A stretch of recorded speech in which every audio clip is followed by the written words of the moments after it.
This is the Can Crushers Wrestling Podcast. The following contest is scheduled for one fall.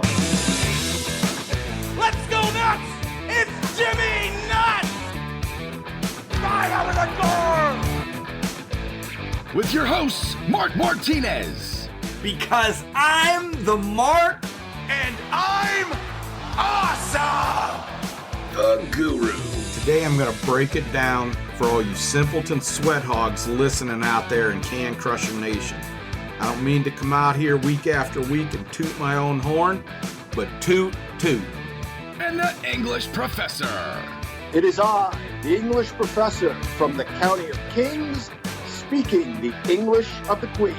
Hey, this is former WWE superstar Duke, the Dumpster Drosy, and you are listening to the Can Crushers Podcast. And welcome back to Can Crushers Wrestling Spotlight. I am your host, Mark the Mark Martinez, and joining me this week, so it's very important because you know, when the English Professor is here, something hot is happening on the Spotlight.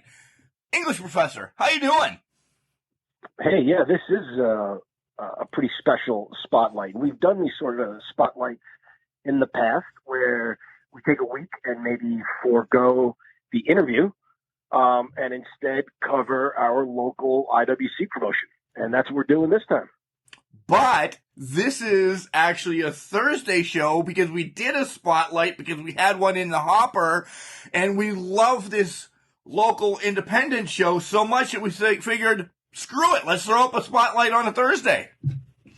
Yeah, we're going to be like the NFL where they want more of us. And, you know, Mark Cuban's talking about the NFL on Wednesday nights and Tuesday nights. People can't get enough Can Crushers.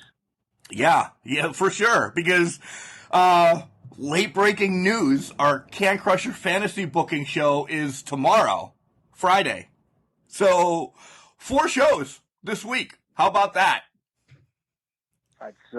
That's great. I love it.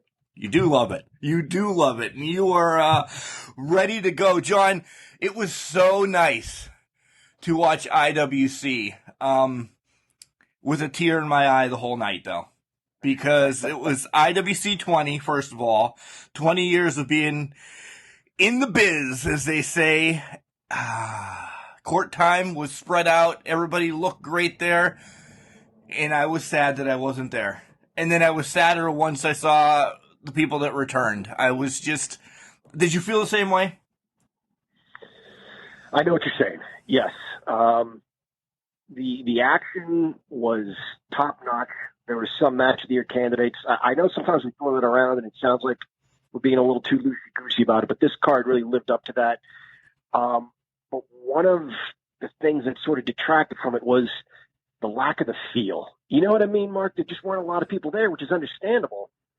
But yeah, you miss that energy. You know what I'm saying? Yeah, I miss even that energy that was there, though. John, was enough to make me cry because I wasn't. So I was completely split in half, saying, "Man, we need more people," and the more people would have been us. Yep. But nonetheless, as we go, the first thing that we see come out of the curtain for IWC 20 is AEW star Wardlow. Hot damn. Yeah, what a way to kick off the show. I'm going to be honest, I was ignorant of a lot of what was supposed to happen, so I don't know if this was teased. But Wardlow came out. Britt Baker came out, and they had, you know, after talking about their time there at IWC, they had a major announcement to make. They were essentially taking somebody with them by the end of the night to AEW. And that's huge. Both of them, John, we watched both of their first matches. We watched Wardlow blossom into the beast, the man with war in the name, and then, you know, Dr. Britt Baker, DMD, I'm doing the finger right now. We saw everything with her. As we touched on this on Sunday show too, but holy moly, to see them come out wearing those AEW shirts, that's where my tears started, because Britt usually always gave me a wink or a high five, or definitely the kids, and I took it upon it was mine. But I didn't get it, and I was sad. Probably for the kids. She's Thanks. hugged Sylvan and left me like hanging there with the high five a time or two. That's all right. Sylvan got a hug from her, which is more important. She was great on commentary, by the way, too. She commentated for a match, and we'll get to that. But holy cow, she's a great heel. I mean, when you think about where she started, which is IWC, and the super clean, fresh baby face that she was there versus who she is now, you know, in the same promotion because she was there at this event. Boy, what a 180. And she's hilarious. She's hilarious. And we'll get to that. We will. And like John said, somebody's going to Jacksonville with them. So the matches start off with a fatal four-way with Angelic, Young Tony, Facade, and Chest Flexor, who we haven't seen in a while. John, this was a bunch of high spots. This was a bunch of high spot match. We're not going to pull punches. There were a few, yeah. I'm going to say right from the get-go, what disappointed me was I see Chest Flexor, but you know whom I didn't see? Ginger. No Ginger. My wife. No Ginger. My wife, like nobody knows who my wife is. Kelly comes up to me. She's like, "Where's John's girlfriend?" I said, "I don't know." I said, "Maybe she wasn't allowed out of the house or something." She's like, "Oh my God, if John's watching this." I said, "If John's watching this," I'm texting him. Of course he's watching this. I said, "He's probably pissed right now." Yeah, I was bummed. One other thing to mention, they said Joe Dombrowski's just got such great knowledge. I know he's been with the company for so long, but he told us everything, you know, that we needed to know about this match. So you've got Angelic and Facade, who were known as Flippin' Ain't Easy, former tag team champions. Anthony Young is kind of new to the game, so didn't have quite the long story behind him. And then you've got Chest Flexor. I didn't know this. Chest used to run with the Gambinos? Yeah, he did. I remember. Did they have him, like, run numbers, or what do you think they had him do? Probably the drug mule, I'm thinking. Yeah, that end of it. Okay. That end of it. That's what he was running. The grimy street stuff. I got you. Yeah. John, you could watch him run with the Gambinos on the IWC network for only $9.99 a month. Did you know that? I did know that, and for those of you wondering how we watched this event without being there live, that's exactly how we watched it. See? I finally wised up and didn't pay $14.99 for one event. I paid $9.99 for all the events. That's a smart thing. Holy hell. That's saving $5 like saving shipping. And you know how I feel about shipping and parking. Right. You hate it. Exactly. Besides the high spots, I did like this match, and I did like the outcome of it. I like how young Tony slid in and stole the victory over these grizzled veterans. Yes. There was some good storytelling in this match. There absolutely was. Facade is really something special. He's silk and butter and whatever else that, you know, you want to use as an analogy that means really smooth. Okay. His bounces off the ropes, the way he walks the ropes.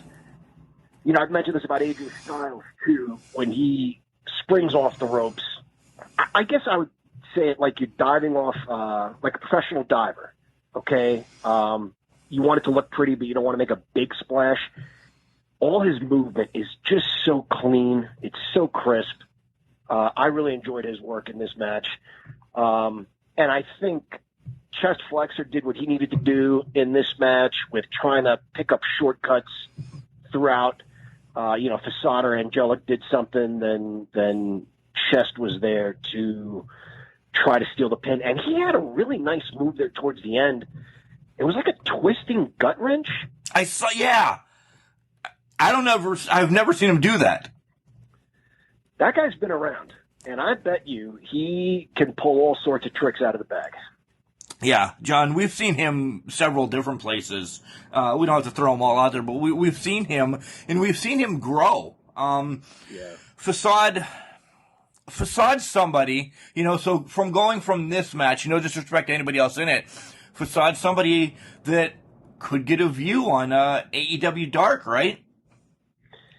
After this match, yeah, and his style as well as Angelic's style, yeah, these could have either one of these guys could have been the pick for the evening. I just want to mention Anthony Young, and there's no disrespect to him because I thought he was fine in the match, and we've been high on him for a while. We talked to him on this show, but when you look at the other guys in this match who've been around much, much longer, and it's a comparative business. Like you compare wrestlers. It's what you do. The other three guys in this match looked like they've been working for many more years. And that's not a knock on the guy because he hasn't been at this very long. Right. But especially Facade. I know I keep going back to him. I'll throw Angelic and Chest Flexor in there too, but Facade was just so smooth. And you see that potential in Anthony Young, but chalk this one up to experience. I thought the other three guys looked better. But does it matter? No. Wins matter, right? Yeah, wins matter. And again, young Tony picks up the win. Right after he picks up the win, the veterans kind of slide out of the ring. And here comes the rest of Team Big League. Mandime, the Dime Piece, and Nydstrom come out kind of congratulating him. And then we get the founder of Team Big League.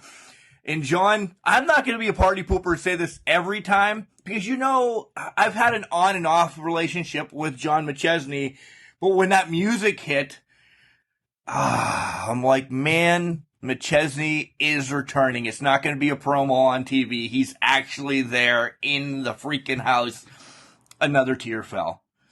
This is the one. I'm telling you, this IWC show over the last year, there's been a couple, but this one hurt because of this MFN pandemic. This one hurt because we weren't there for 20. I agree. I don't know how you call this stuff, but guys, Mark texts me. McChesney's on his way to the ring, and Mark texts me. They're turning on him.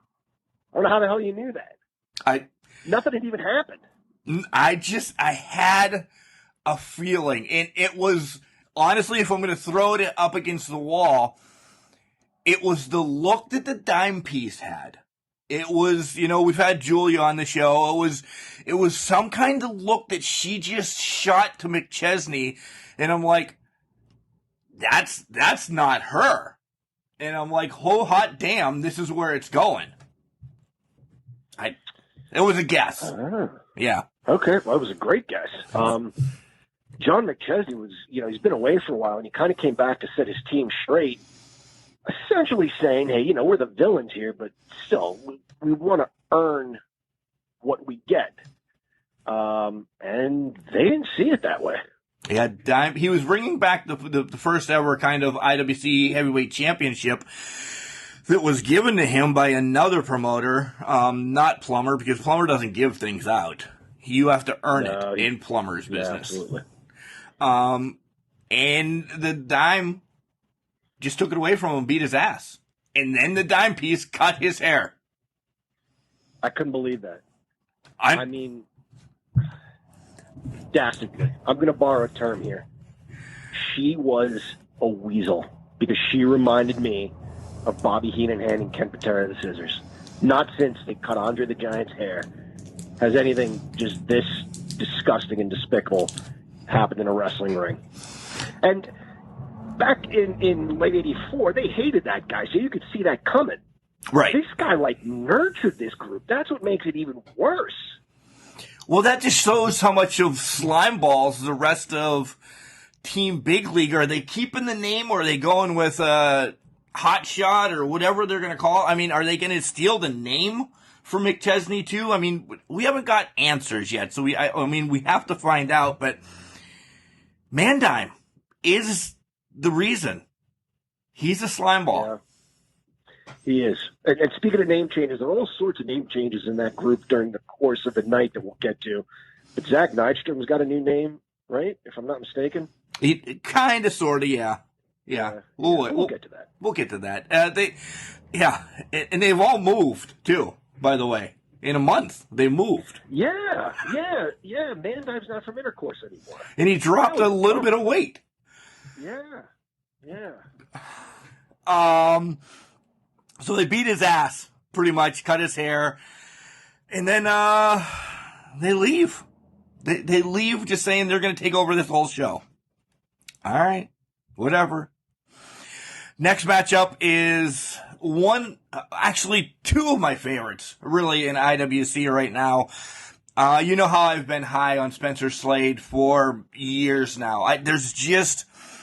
I love the Kurt Angle in him. I love the cockiness that he is most recently let evolve out of him.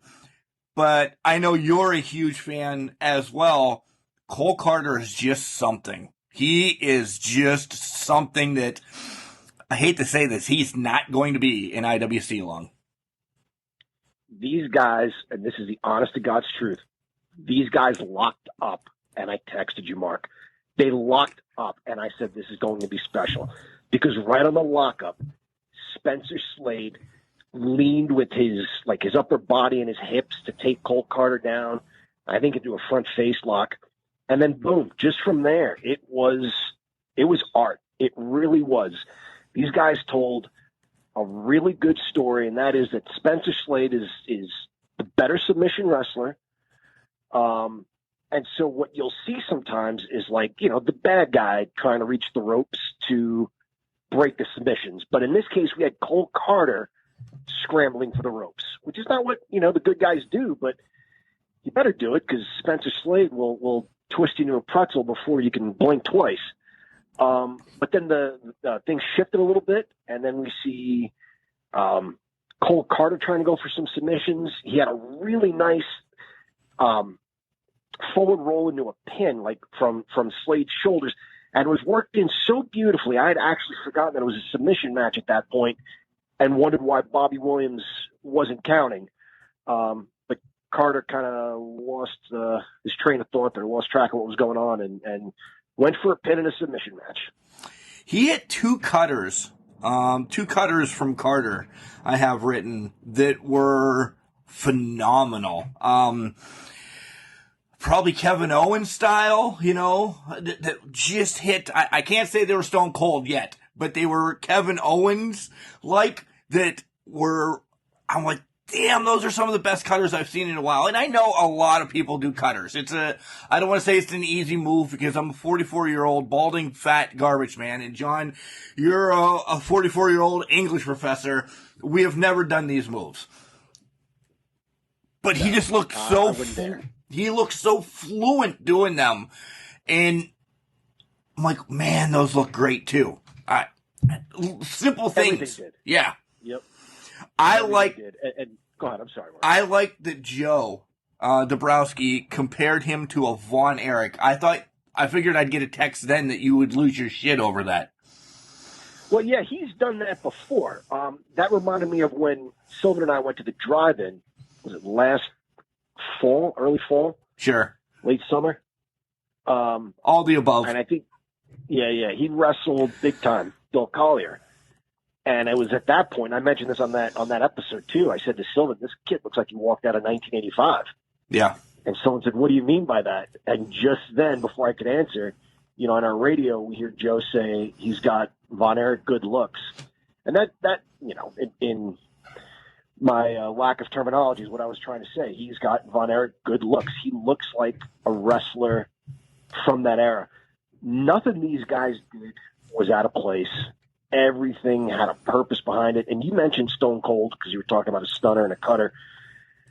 You look at submission matches in the past, and maybe Brett and Austin is the measuring stick. Although I think this match was incredible too.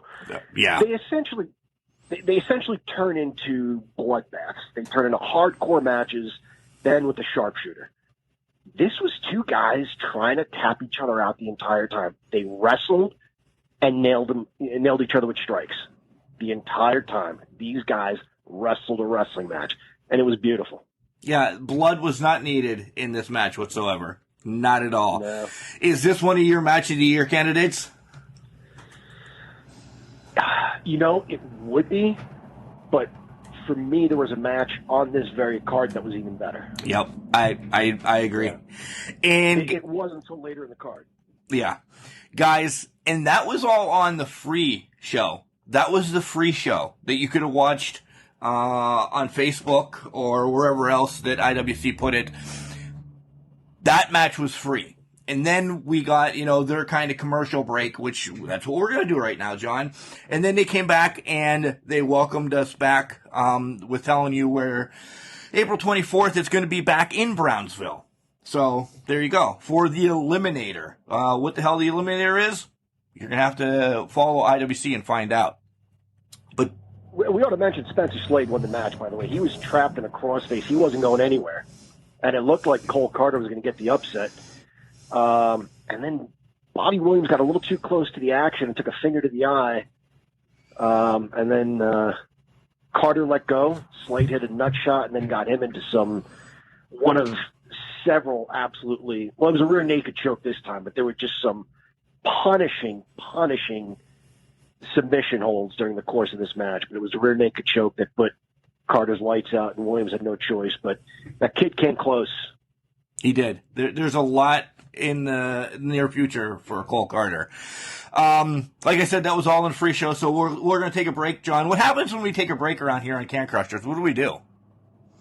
We talk about collar and elbow. We do. Hats, hoodies, tees, vests, eye patches, masks, magnets, pantaloons. Collar and Elbow has it all. If you're a wrestling fan, they have all the apparel you need. Have you ordered your vest yet from Sunday? I have not ordered a vest. I was trying to figure out what you meant, and then when you explained it, I figured it out. But for a while, I thought, damn, I'll get a Magnum TA vest or Razor Ramon vest, but that's not what they are. No. Al sent us a message saying, make sure you tell John it's a puffy down vest. Okay. All right. Yeah. Al. Well, a Magnum TA vest would be great, though. If we keep pushing it long enough, maybe he'll make one for us. He started making eye patches. It seems like all you have to do is suggest something and Al's on it. Right? He's I was going to say connoisseur, but that's probably not the word I'm looking for. So we'll skip over that and tell everybody how they can get a discount. How they get a discount. If they use our promo code, which is Can Crushers, capital C in Can, capital C in Crushers, spell it all as one word, and you will save 10% on your order. And that's like shipping. You don't have to pay for it or parking if you go someplace. Exactly. All right, when we come back, we'll talk about the main show, the main event, and probably pull some punches of some people in the audience. Wrestling. A love and a passion we all share. I've started a wrestling brand. The wrestling brand. A brand founded on the aspects of wrestling. Two entities working together to create a product that connect emotionally for people everywhere. Collar and Elbow is the brand. Passion and love for wrestling is the drive. I am Al Snow, and this is Collar and Elbow, the wrestling brand.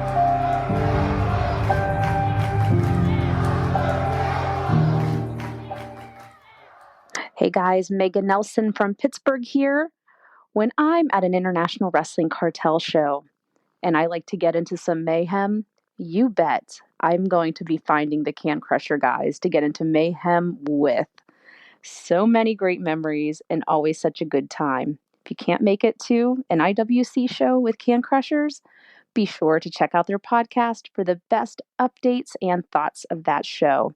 So with that, get ready for your next Can Crusher segment in 3, 2, 1. And welcome back, Can Crushers listeners. It is I, the English professor, joined by your host, Mark Martinez.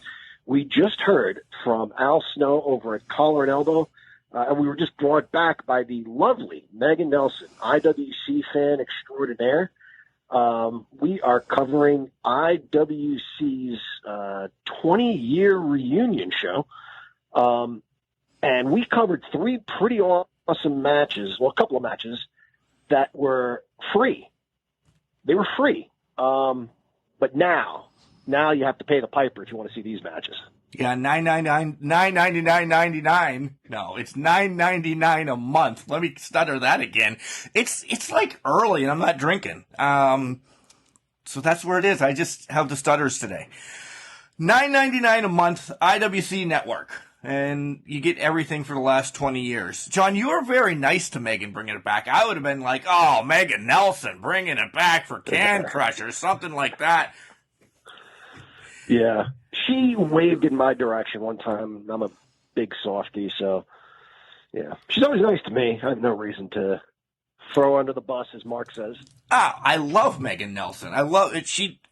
One of the events, I think you weren't there, I was wearing my WWF action figure sweatshirt hoodie that had all like the Hasbro figures on it. Oh, yeah. She's like, oh my God, I love that. I'm like, thanks, that's why I wore it. I was an ass to her right off the bat because that's what I am.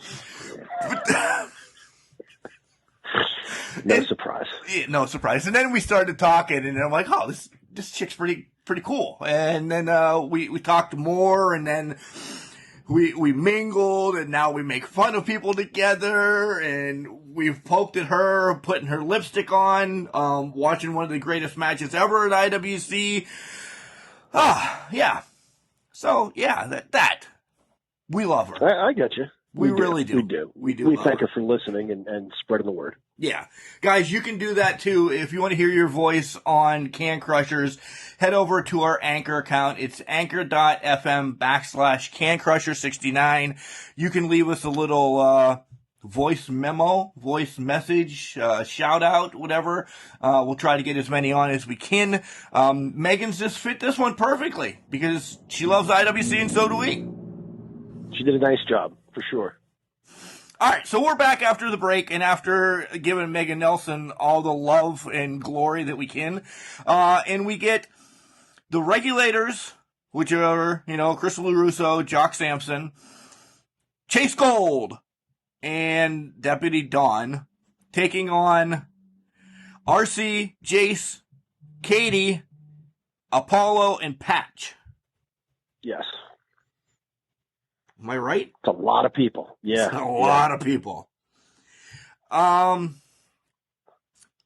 Referee Joe Mandak had the worst night of anybody.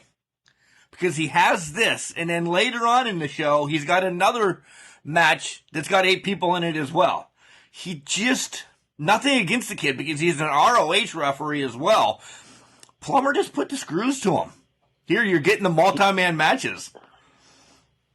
And maybe because he has experience elsewhere, Plummer thought he could trust him with these important matches, but there's only so much a referee can do. This is a match with how many freaking people when you count everybody on the outside jumping on the apron?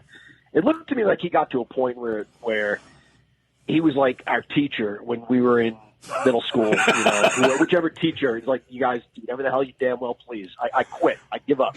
Just don't kill yourself. Eventually this will be over. Yeah. Just don't kill yourselves. Exactly. And this was from start to finish action. There was just bodies on the floor everywhere.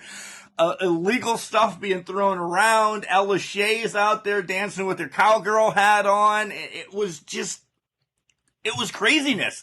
To sit down and break this match down, it would be an hour and a half itself. It was bananas, as Rakim Allah would say. The thing that stands out to me is Jack Pollock gets the win for his team, and he used sort of a Jock Sampson. Not Paul. I'm sorry, Jock Sampson, not Jack. Jack Pollock is going to kick your ass. Sampson. There goes our logo. Yeah. Yeah. Sorry about that. Yeah, let me cross out Pollock right in. Sampson. Sampson gets the win. Using sort of a Super Nintendo type of strategy. He stayed on the apron the entire time, getting his energy bars up. Right. And then came in the ring at the end just for the pin.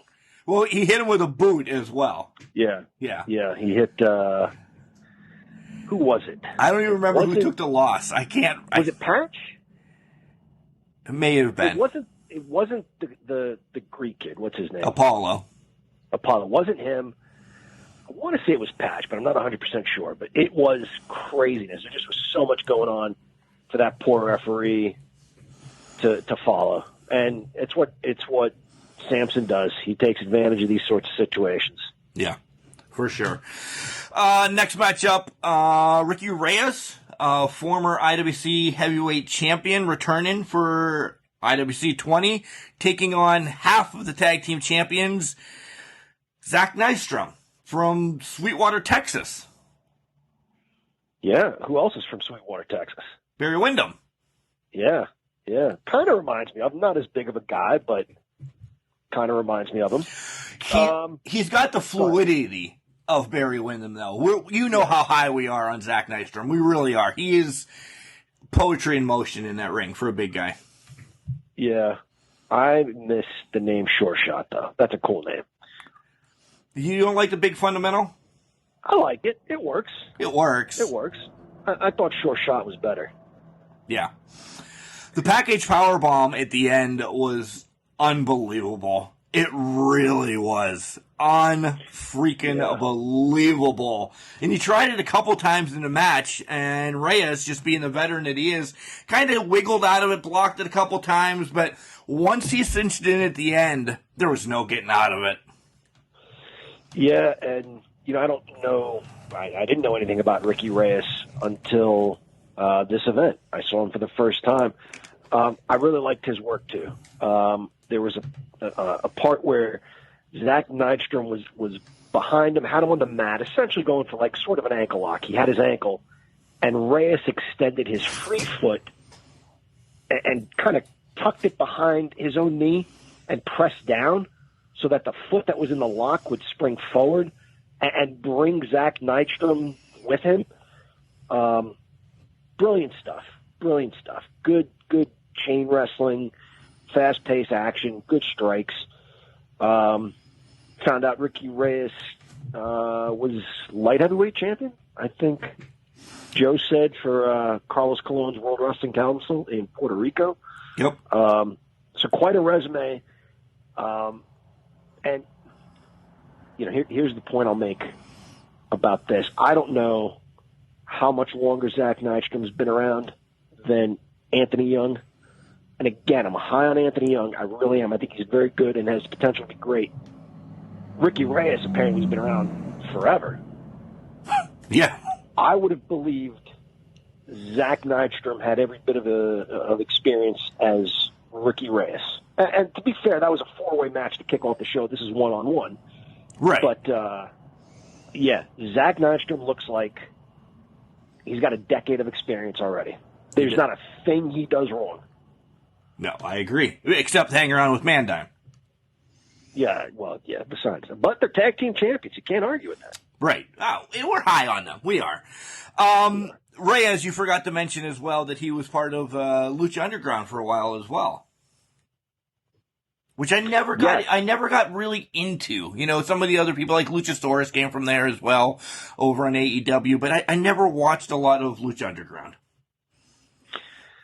So the commentary in general was very good for the show. We had a variety of special guests, and they did a nice job sprinkling all these guests in to call different matches. But I will say, when Nick was calling a match, he couldn't let the McChesney thing go. Not at all. Yeah. Again, he said that the dime piece wasn't a factor in this match. The dime piece is always a factor. Just her being out there is a factor, because Reyes might not have to put a ton on her, but he at least that 1% or that 10% that just his eyes got to swing wondering what the hell she's going to do. That's being a factor, right? Absolutely. And she wasn't a factor insofar as like handing her guy a foreign object that knocked the opponent out, and she wasn't a factor insofar as like the tail end of the match, but she caused a break on a submission maybe a couple of minutes before the match ended, where if Reyes keeps that submission on, maybe Nystrom doesn't win that match. Maybe that's the difference. So you can't say she wasn't a factor. I get what Nick is saying. It was a solid win for him, and you can't take that away from him. but I can't agree that she was a non-factor. She absolutely was a factor in this match. And you're right. Nick was all about. He was crying more than I was about the whole Team Big League thing all night. Lendl, let me tell you. We get a promo or an update, I guess, about Jack Pollock saying he wanted to be there tonight. He wants a title back. He's giving the person time to come out and tell that they attacked him and he's ready for a match. If this person doesn't do it, he's going to beat his ass. Essentially was what he said. That's pretty much it. I love it. Yeah. When he walked away, there was a Death of Superman poster hanging on the wall. I have that series somewhere still from my childhood. In your attic, I'm sure. It's definitely in your attic. Because the wrestling figures are in the basement. Because you can go in the basement to do laundry, so you play with them every once in a while. You haven't been in your attic, but for a couple months now when you had to get your cat out of there. Yeah, correct. See? Next matchup is Dennis Gregory with the returning Jimmy Vegas taking on Bulk Nasty, and of course Xander comes out. Bulk, new wrestling attire. How about that with the long pantaloons and changing it up, getting some color in his life? I like it. I think it looks good on him. And I like the reference to pulling the straps down when he was about to get serious and there were no straps to pull down. I agree. That's one of the main notes. I loved it. And he looks good. Fashionista here. Not as good as Calvin, but he does. He looks great in those pants. I don't know if the design means something. I'm not a superhero or anything like you are, but was that some type of homage to something, do you think? It may have been, and nothing I recognized. I don't know. Okay. So there's a lot going on in this match. There is. I'll tell you, I wanted to see Bulk just go through Dennis Gregory like Goldberg through Gilbert. I'll just tell you that. Yeah. I did. Agreed. This was a big man match, though. Go ahead. Yeah. No, you're right. It was a big man match. Wrestling business, entertainment business is pretty unique, pretty interesting. Carol O'Connor said he would never work with CBS again after they canceled Archie Bunker's place on him. And then he ended up doing In the Heat of the Night. We can't forget that, for all intents and purposes, Dennis Gregory was never going to step foot in an IWC ring again, but that changed. I'm glad everybody's getting along and the guy's working. He's still in fantastic shape. The guy looks really good. Yeah, I agree. I'm glad he didn't drink as much. Than, even just a few years ago. What? What's that? I said I'm glad he didn't drink even just a few years ago. Go ahead, one more time. All right. He looks better now than he did just a few years ago, and you were saying he probably doesn't drink as much, right? Right. That's where I was going. Yeah. I don't know why I put this. Can you? I should have made a better reference to what I was meaning. It says CJ hit the kidnapper. What was there? Was there a kidnapper? Was there some type of reference that they made? I don't know why I put that reference in there in bold to make sure I brought up CJ and a kidnapper. I don't know what they're calling the move these days, but it's his finisher. Yeah, never mind. Yeah. It was, who the hell did he do it to? Vegas. Yeah. He got him in a stunner position. He was in front of him with his head, his face resting on his shoulder, and then he climbs the ropes. Yep. Kicks off and slams him down. Yeah. The referee got involved in the action, and I loved it. I loved the way he sold it. He had to look like, again, the teacher that just gave up. You know what I mean? You guys are going to do what you want to do. I'm going to do what I want to do. I like this a lot. I did, because this was their, get ready because I'm going to cause heat. This was their old timer spot. You had Vegas come out and do something. You had Gregory there. Not saying Bulk's old, but CJ's there. They all kind of got to do a spot. And I'm like, yeah, this is cool. They just gave everybody that one spot for number 20. And I'm like, all right, cool. And then right after that, Bulk just cleans house and picks up the win. Yeah. And didn't you have Jimmy DeMarco there, too, on the outside? He did. John, we really need to reach out to Jimmy. IWC guys listening to this, please send Jimmy our way. I'm sure it would be a mini-series having him come on to do a spotlight, but I'd open up for that because we have so much that we want to talk to him about. The downfall is we know that once he gets a mic in his hand, or I'm sure it's probably the same way with a computer or podcast, thank God for censorship and that we don't have to worry about it. That would be a hoot. That would definitely be a fun time. So what I'm saying is send Jimmy our way because I can't find him. I can't find him anywhere. He must have disappeared off of social media. Hooven, that's your call, buddy. I know you'll work on that for me.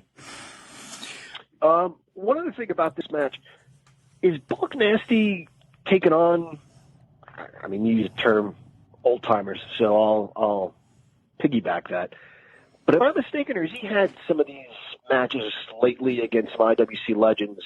And is there a reason for that? Is there something they're trying to do here?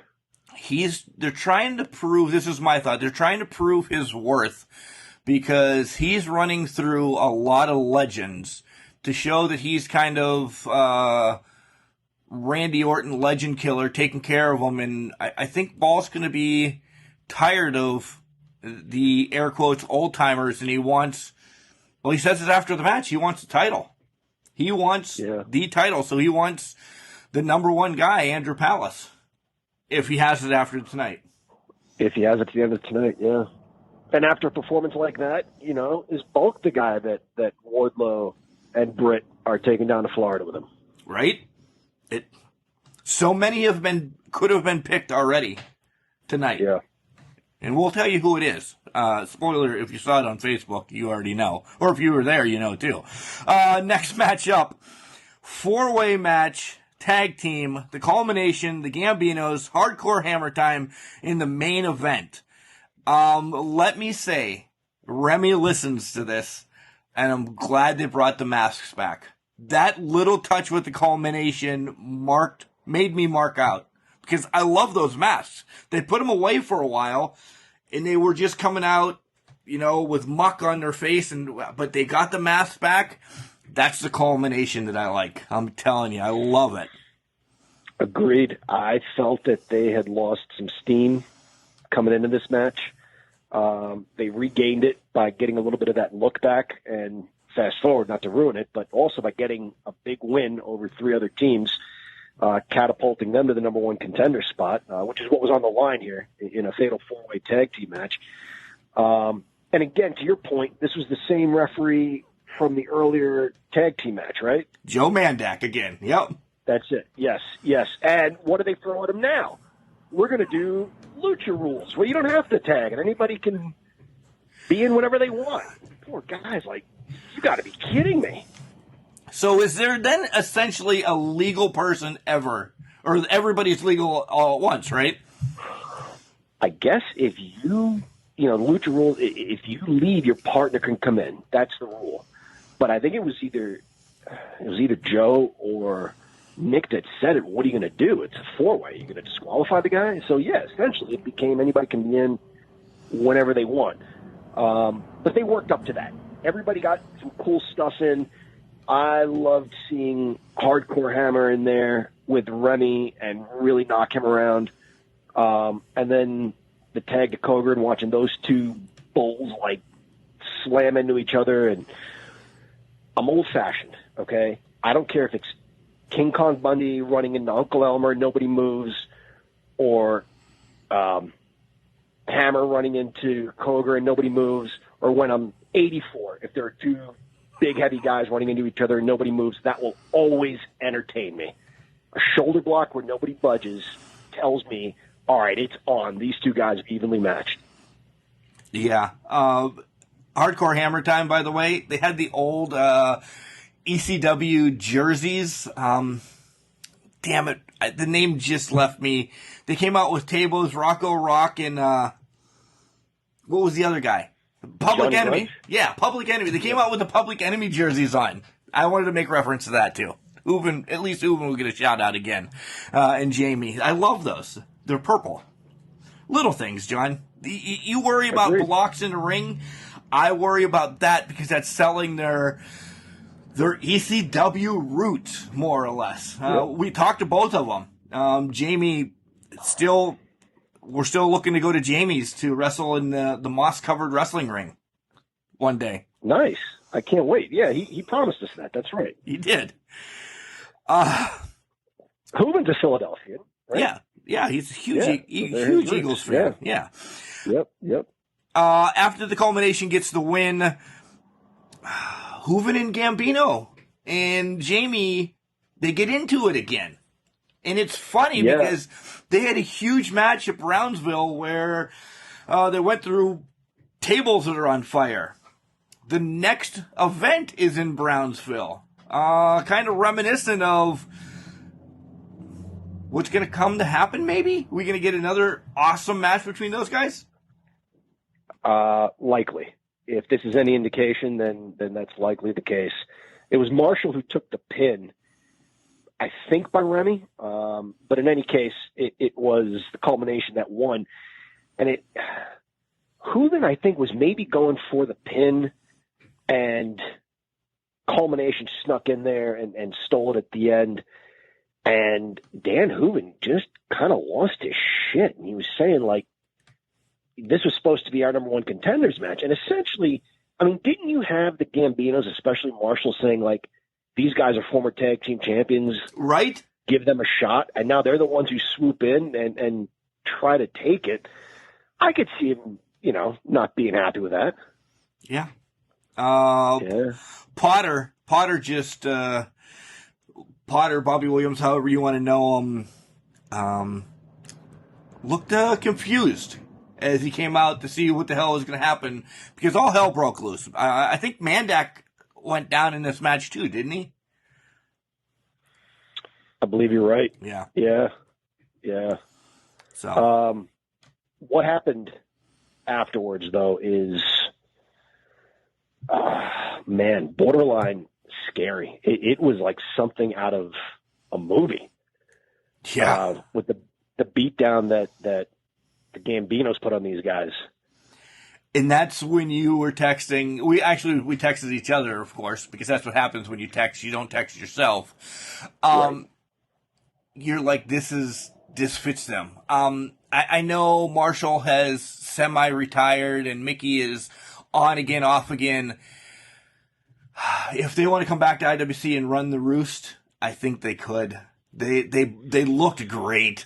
And Hooven's head the next day on social media, Dan the Unicorn Hooven, because that was a hard shot to the head with those chairs. Yeah, these guys, they had Country Hammer cuffed to the top rope. They had Hooven in a chair. They beat him over the head with a chair. They had brass knuckles. This was like they brought these guys into the basement and working them over to get information out of them. You know what it reminded me of? What? Two Italian guys beating up a Japanese guy. It reminded me of Donnie Brasco. It's a horrible scene, but it reminded me of that, where these gangsters beat up this Japanese waiter because he wants them to take their shoes off and they won't do it. That's horrible that I'm making this comparison. Hooven's a terrific athlete. That's not what I'm saying. But it came to me in that moment like, oh, wow, they're two Gambinos beating the crap out of this Japanese guy. Gangster style. Really gangster style. Anyway, that suits them beautifully. That's who I think of when I think of that team. Donnie Brasco. That's a great movie, by the way. It is. Yeah, it really is. Great movie. All right, so the number one contenders are the culmination. See when they get a title shot against Mandime and the big fundamental, Zach Nystrom. Next matchup was Katie Arquette defending her women's championship against Zoe Sky. We have not seen Zoe Sky in a long time in IWC. I remember early on in the days, I believe she was Angel Dust when she was there early when we found IWC. I followed Zoe through her rise and the promotion rise, and she's been over Japan a few times. I'm a big fan of Zoe Sky. Love Katie Arquette as well, but Britt stole the show. I'm sorry, gals, on commentary. She's such a bitch. I better go, because if I'm out here any longer, I'm going to have to charge a plumber, and he can't afford me. Yes. So funny. But she led commentary to the match, too, like, talked about her experiences wrestling both of these women and what they both bring to the table. The match itself, I thought Zoe Sky moved around the ring very nicely. I thought there was some good chain wrestling, good strikes. And that finish was just 2 moves, and they were enough to put Zoe Sky's lights out. It was a fall-away slam from the top rope. Katie Arquette at Zoe Sky, and she flung her across the ring into a fall-away slam and then picked her up for a Falcon Arrow. I was surprised that did it. I was glad that did it, I'll be honest with you. I wanted to see one woman come out of this match having won decisively, no shenanigans. But even despite that, even despite Katie Arquette winning decisively with no shenanigans, Zoe Sky did not accept the results of the match. No, she attacked the hell out of Katie after the match, and I'm always one that loves, and I hope it leads to another thing, with a stipulation coming, because I love stipulations. And Zoe, with her, resume, yeah, she just did get a title shot, but why doesn't she deserve one more? Give her one more. Agreed. Yeah, I don't see why not. She's made it clear she wants it. What I liked also about this is when Sky left, Arquette stood up. I mean, she got clocked in the back of the head, I think, with the belt. But she stood up and just, lifted her belt in the air and gave this look like, bitch, please, it's going to take more than that. I agree. Good match, though. I enjoyed that. Very good. Yeah. I liked the next part. I love the next part, actually, where it was great seeing DJZ, Joaquin Wilde, Z-Mayon, whatever you want to call him, holding his child, giving props to everybody at IWC. His was nothing against Elias's. Elias's was great, too. They brought in Elias to do it, Logan Shulo. DJ Z's hit my heart more. He was legit talking to the fans he was just there a couple years ago. So he knew, the fans, the Kaylas, this one, the Bradleys, the Us's, So I felt that he was talking to us. Elias's was a little bit different. It was hey man, IWC, I was there. I sang some songs. His just seemed off. They're going to hate us for this, but it was awesome that they did it. But am I not right? Elias's was fun. But DJ Z's was personal. I mean, the guy met his wife. I guess she was a fan in the crowd of an IWC event. And, obviously the mother of his child. So that's definitely a much more personal story. Yeah, you're right in that regard. I still enjoyed Elias. I was too flabbergasted to really process much of what he was saying, because the whole show had been about taking one person to AEW. And so I didn't really expect to see any WWE personalities. And when I saw DJ Z, I thought, okay, he's fairly newish to NXT. He's not on Raw or SmackDown. And then when I saw Elias, that blew me away. That's a great gesture by WWE to kind of work with IWC in this situation when really they're promoting AEW. Essentially, yeah. Yeah. I'm glad that worked out. And really in the past, they've worked with WWE. I mean, we saw Britt on Monday Night Raw against Nia Jax several years ago. And then after WrestleMania, right, when the Hardy Boys won the championship, they still came to IWC as WWE. Well, were they Raw Tag Team Champions at the time? Yep. Was it split at the time? Yeah. Well, Raylan's been on Raw. She got crushed as well. Right. Yeah. Right. So, Yeah, it's nice to see that they get to go there. Mambo has been beat up a few times. So, yeah, there's a nice working relationship. Yeah, absolutely. The fans love the competition between the promotions, but we love to see them do things together that benefit us too. Yeah, and it's nice on the, indie circuit that unless you get the IWC network for $9.99 a month, Vince isn't going to see this. It's just, it was for us. And I'm like, yeah, it was that special. Agreed. All right, so the next match is for the Super Indie Championship. Big time, Bill Collier is taking on Josh Alexander, a former champion. And on the call, joining Joe, is Mark Madden. I'm going to put it out there. I'm going to put it out there now. I said this to John. Damn, I wish Nick was here. I'm not a Mark Madden fan. I thought it took a little bit away from the match, but not enough to be the match of the year candidate that we're going to talk about. Yeah. I'm not a big fan of his either, but I thought he did a fine job calling this match. He loves to name drop, but whatever. This was superb. This was two big guys who can do all the powerhouse stuff, they can do all the technical stuff, and they can even fly a little bit. And it was brilliant. It was absolutely brilliant. It reminded me of, but in a different way, the octopus guy. What the hell was his name? Jonathan Gresham. Gresham, yes. In his matches, you had, he was a smaller guy against the bigger guy, and you had the bigger guy who could maybe out-muscle him a little bit and kind of make him do what he wanted him to do. That wasn't going to be the case here against Bill Collier.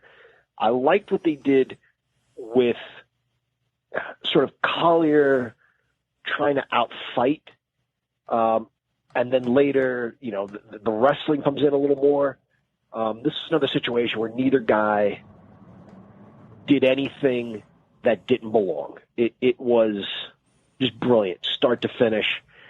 And I like the ending. I mean, I'll let you get your saying, but I love the ending. No, go ahead. I'm echoing everything. We cannot put words for this match. In my thoughts, we cannot put words for this match, and I'm not going to give another plug for the IWC network for only $9.99. But this match was everything. It really, really was. In the end, after all the heavy-hitting moves and the false finishes, you have Bill Collier going for maybe a strike, a punch, or an elbow, and you have Alexander covering up down on the mat. He just, like he jumped into a hole, covered his head. And so Collier held back, and then when he looked up, then boom, Collier decked him and knocked him out. So essentially the match ended with punch to the face or an elbow to the face or a forearm to the face, something like that. Knocked him out. Really, really good match. So good. I've been a huge fan of Alexander for, oh my God, years. Anytime he does get to come to IWC, I make a point to, run over and mark out in front of him like I'm a schoolgirl. And I've been doing that with Bill Collier too, recently. And this is a match, John, that the world needs to see again and again and again. Collier gets the call to AEW. Maybe Alexander goes when his contract is up with Impact, or maybe Collier heads to Impact, or something like that. This needs to be, and I'm not, no disrespect to the IWC network, but broadcast TV so everybody can see it, because two hosses just bringing it. And I didn't care which way it went. Like I said, I love both of them. But I am happy that Collier retained and the IWC Super Indie Championship stayed in its home base, so to speak, right? Yeah, absolutely. And was it spotless? Was it perfect? I don't know that any match ever has been. It had its blemishes here or there, like Josh Alexander trying to get away and staggers backwards a little bit. But that happens in the course of a fight, right? So, Right.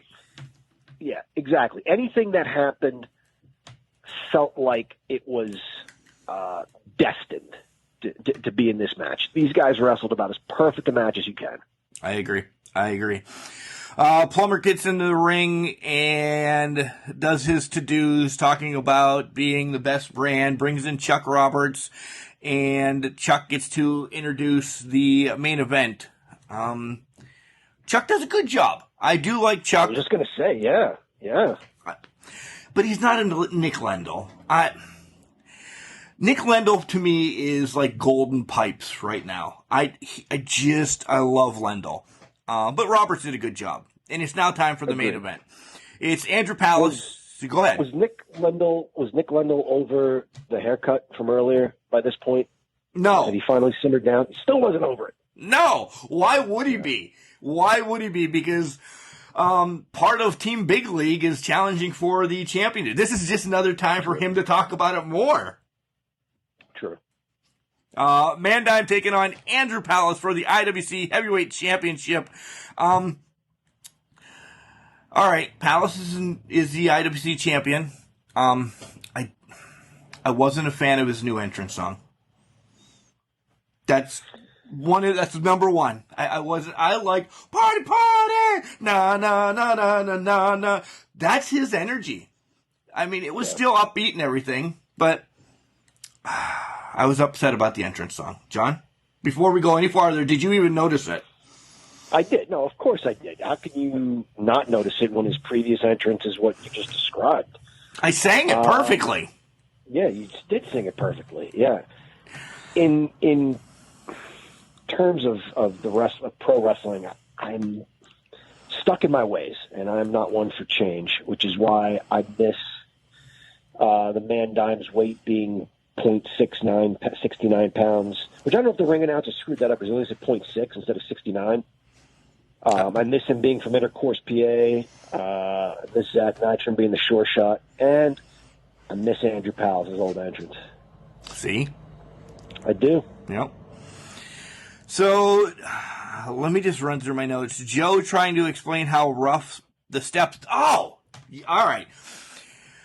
So they got thrown into the steps at one point during this match, okay? And this is my note of this, and then it gets really good because I love this match as well. We've seen these steps duct taped with Trident gum before. We've seen these steps held together by a shoestring. Joe, I love you. You're one of the best in the business. Please don't try to cover up for these steps. These steps are horse shit.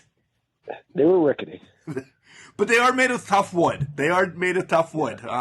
John is a good wood shop worker, so he would know. What kind of wood is that, John? Lumber. Oh, okay. Good. Go ahead. You can go first. Lots of chops in the early going of this match, and I enjoyed that. I think you had Mandime trying to prove himself and stand his ground, and you had Andrew Palace trying to teach this kid a lesson and maybe show him his place. Maybe not even so much that as just hold his own place. Like, your issues with McChesney are your issues. I'm here to defend my title. And if that means, opening up some welts in your chest, then that's what I'll do. Yeah. Good match overall, though. It's what happens after the match, John. After Palace retains the championship is the story of the night then. Again. It is. We get, who comes out? We get several guys. We get Anthony Young, right? He's back out there. And Nystrom. Nystrom's back up. Yeah, and they put a beat down on Andrew Palace, it's how these guys operate. That Palace, I'm sure, was wiped out after successfully defending his world championship, and now he's got to deal with this 3-on-1 assault. But fear not, Andrew Palace. You have old friends coming to the rescue. Well, McChesney comes out, and they were going to cut Palace's hair again because now the dime piece is reincarnated into Dime Piece the Barber Beefcake and carrying shears around with her all the time. She must be a beautician in her other life. You think she got tips from the hairstylist at IWC? Raylan? Raylan, thank you. How? Yeah. I've mentioned her name 3 or You 4 just times. mentioned her. Yeah, you just mentioned her too. Yeah, I totally botched that spot. Sorry. That's all right. It was going to be good. It was going to be good. Yeah. So they were going to cut Palace's hair, but McChesney comes out and Wardlow comes out, and they kind of help clean up a little bit. Yeah, Wardlow looks like the powerhouse that he is in throwing Nigel over the top rope. I think maybe with grabbed him by the throat and threw him maybe, and then he clotheslined Anthony Young over the top rope. Don't forget McChesney. Before any of this, he grabbed the dime piece and hit her with essentially a stunner RKO. Yeah. I couldn't believe that. She was down. She was in pain. But yeah, Wardlow comes in and helps clean house, and then Britt Baker comes in, and we find out who is going to AEW. Well, Wardlow on the mic, and he essentially says 3 people are going to AEW, as one being the winner of this match, Andrew Palace. But Wardlow kind of, I don't know who I say if he messes it up, because for the love of God, he'll kill me. But he also mentions Cole Carter and Spencer Slade. So 3 people getting a trip to Jacksonville. That's exciting stuff. You and I were texting back and forth about who do we think it's going to be. You look up and down this card. How do you pick one person? I mean, the main event is a team you can plug into AEW right now. Wholeheartedly believe that. I do too. So, as much slack as I give them every podcast, I didn't even say they were locked and loaded or they got down and dirty in this match. I left that away this time. Yep. Bill Collier. Yep. We've been waving that flag forever. Yep. Josh Alexander. Bulk. Yep. I was high on Facade to kick off the show. Anthony Young, I think, again, still needs some work, but absolutely I could see him getting a trip. There's just so much talent, top to bottom, that I didn't know how you were going to narrow it down to one person. But it looks like there are going to be 3. There's going to be 3, and I'm happy for all of them. And I think kind of Britt alluded to, and I don't remember how she said it, but there's going to be more. I really do think there's going to be more in time. Guys, spoiler if you haven't known this, Raylan's been on AEW Dark the last 2 weeks. So that's pretty freaking awesome as well. Who was the hairstylist? And I'm just kidding around. No, but speaking of the ladies, the women's champion, Katie Arquette, I think would have been deserving of a trip to Florida. Well, then I'm going to throw up Zoe as well. She's got the resume. If you're just tuning into IWC right now, and you know Katie, but you've never heard of Zoe Sky, look her up on YouTube. There's a lot of Rise stuff and everything. Like I said, she's been all over the world. She can carry. I think Zoe Sky and Red Velvet would put on a hell of a match. They both kind of hit the ropes with the same sort of energy. You know what I'm saying? Yeah. It's reminiscent of, for me, like a Finn Balor and AJ Styles. No wasted motion. They and not a lot of spring off the ropes too. Again, it goes back to the dive in the pool with not much splash. Yeah, they both hit the ropes in similar fashions, I think. I agree. All right, John, before we give it our rating, as we always do here on Can Crushers, again, one more subtle pop. IWC Network, only $9.99 a month, and you get everything for the last 20 years. And then April 24th, the Eliminator is going to happen in Brownsville. at the drive-in theater. So I'm pretty excited about that. I am pretty excited. I am going to punch my ticket if I have to sit by myself. I'm going. I've been out of wrestling for way too long, and I'm dragging my big old tuchus back. I've never been to Brownsville, so I'm excited to see that as well. We'll talk out fair, see what you're doing. All right. It's a fun environment. I went last year. It's a very fun environment. Nice. All right. Start with the ratings. What do you think out of a six-pack, buddy? Six-pack of beer is perfection. This was very, very good. Fell a little short of perfection. I will say, though, a solid 5 beers. I agree. I was thinking 5 right off the stop. And, yeah, a couple things here or there. And that's it. It was... I don't always need 6. I'm happy with 5. Exactly. This did everything it needed to do for a card of this magnitude. Good title matches. I tell you what I love. If we were to compare this sort of like to the WWE of back in the day, you have the World Championship as the big man's title, and then the secondary title would be the working horse title. And that's not to say that Alexander and Collier were not working horses, because they were workhorses, because they were. But they're big guys. And so you had big guys going at it for the Super Indy title, and then you had 2 smaller, quicker guys going at it for the world title. I love that dynamic. They did a good job. They really did. Top to bottom, they did a good job with this. Yeah, I agree. And now you just made me forget what I was going to say elsewhere. It was something else. That's how good I am, right? That I stump you. You stumped me. It definitely was that. I'll probably get called out for not saying what I was going to say. I don't know. It's just the way it is.